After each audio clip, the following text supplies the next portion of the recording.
to him. Daily Express, Jimmy Savile was part of a satanic ring, stands back in amazement. Of course, because they're interrelated. Knighthood from the Queen. She didn't bloody know. Come to that in a minute. Knighthood from the Pope. No need for amazement. Roman Catholic Church, and I tell you what, the reason he became the first Pope in 600 years to resign in office will be shown eventually to be related to this subject, among others. So, we've got all these kind of pedophiles, famous pedophiles. Thomas Hamilton, the guy who killed all those kids in Dunblane, he was a pedophile and supplier of children to the rich and famous in Scotland. Ted Heath, I've talked about. George Bush, I've come to him. Kissinger. And this man, Lord Mountbatten, member of the royal family, of course, inner royal family, was a known pedophile. And who did Jimmy Savile say publicly, not in this context, of course, introduced him into the inner circle of the royal family in the 1960s? Lord Mountbatten, the mentor of Prince Charles and Prince Philip.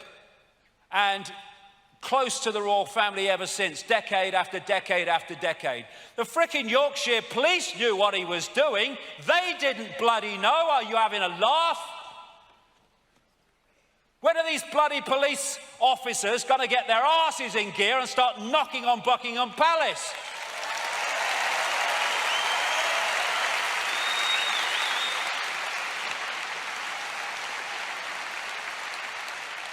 Why was record-breaking paedophile and child procurer Savile an inner circle royal buddy for decades? I knew about him in 1998 when a close friend of Diana for 9 years before they fell out, called Christine Fitzgerald, told me all about him and his necrophilia, sex with dead bodies, death cult. That's why he volunteered to be a porter in a hospital, so he got to the mortuary. And she said Diana thought he was a sleazy man. She couldn't stand him. But he said, when asked, why are you on the inner circle of the royal family? I get things done and I work deep cover. Bloody hell he did. Bloody right he did. And that's why his back was always covered. Who, what, where, when, and with whom? The reason they're desperately trying to put the lid on this is very simple.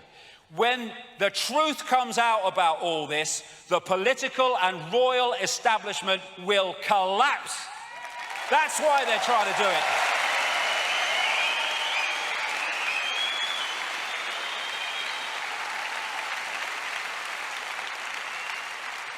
He was supplying children to Ted Heath, not least out of the children's home in Jersey when he went over to Jersey in one of his yachts, Morning Cloud, one of many called Morning Cloud. This has come out through other people now. And even the bloody Daily Mail accepted at one point, when all this was breaking, that Margaret Thatcher knew that there was a paedophile ring, or at least paedophiles in her inner circle, and she did nothing. Who was a close friend of Margaret Thatcher? Jimmy frickin' Savile. This was a close aide, Peter Morrison, from when she became Conservative leader in 75 right through to when she left as Prime Minister in 1990. Known paedophile. Even Edwina Currie, the former Thatcher minister, said so in her diaries. And so have others come out within the Conservative Party. He, Lord McAlpine, was her Svengali inner circle advisor all the way through the same period that he was our other close aide. And her Home Secretary, Leon Britton, the man who lost the dossier from Geoffrey Dickens, the MP, the late MP, that was exposing the political paedophilia and naming names. In America, this guy, I've named this guy for bloody hell, how long now?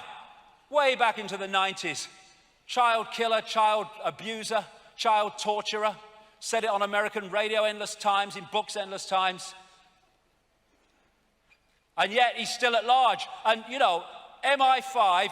excuse that with Special Branch, I can't take these bleeding seriously. MI5 Special Branch, right?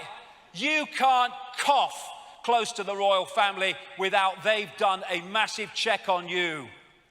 And they didn't know about Savile. The NSA, the CIA, they don't know about Bush and all the rest of them. What did the CIA do in response to Bush being a child killer? They named their headquarters after him. Here you go. This is the Political Paedophile Investigation Squad. This is the Political Paedophile Protection Unit.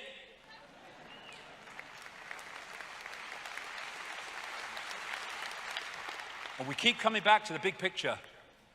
These are protected because paedophilia has to be protected because of its energetic significance to that which controls the system from the unseen. So Jeffrey Dickens, he had this dossier which he gave to this guy. He's a nice bloody man, isn't he?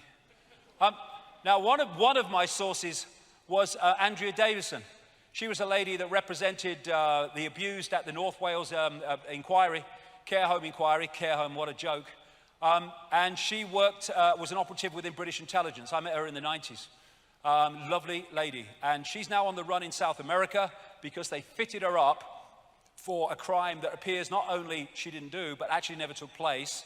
And the judge, who in her absence, because she had new people and got her out of the country, the judge that awarded a jail sentence was the lawyer representing the famous names seeking not to be named in the North Wales inquiry, while she was representing the victims, and he never said what his connection to her was when he was the judge making the fricking sentence.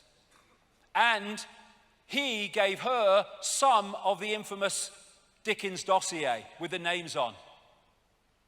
And her house was raided by North Wales and Derbyshire police, who took it away never to be seen again. It's a massive fricking cover-up. Here you go. Oh shit, right, usual strategy, order an inquiry and make it, go nowhere, sorted. Except that it wasn't. Here you go, we'll leave no stone unturned except for those with our people underneath.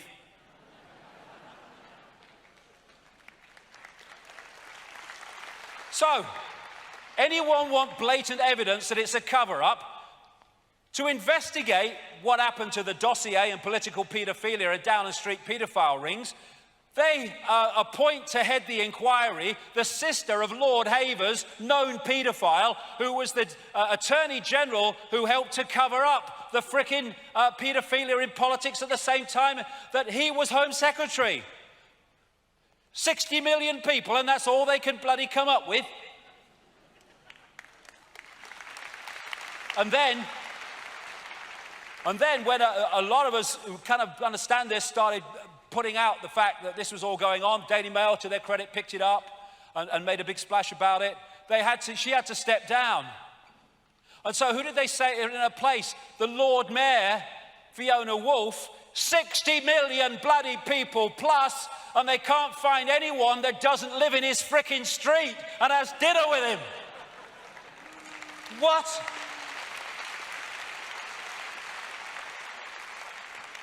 How much evidence do people need? How much evidence do the media need that this is the most blatant cover-up because the establishment would fall and the monarchy would be fricking history if this came out?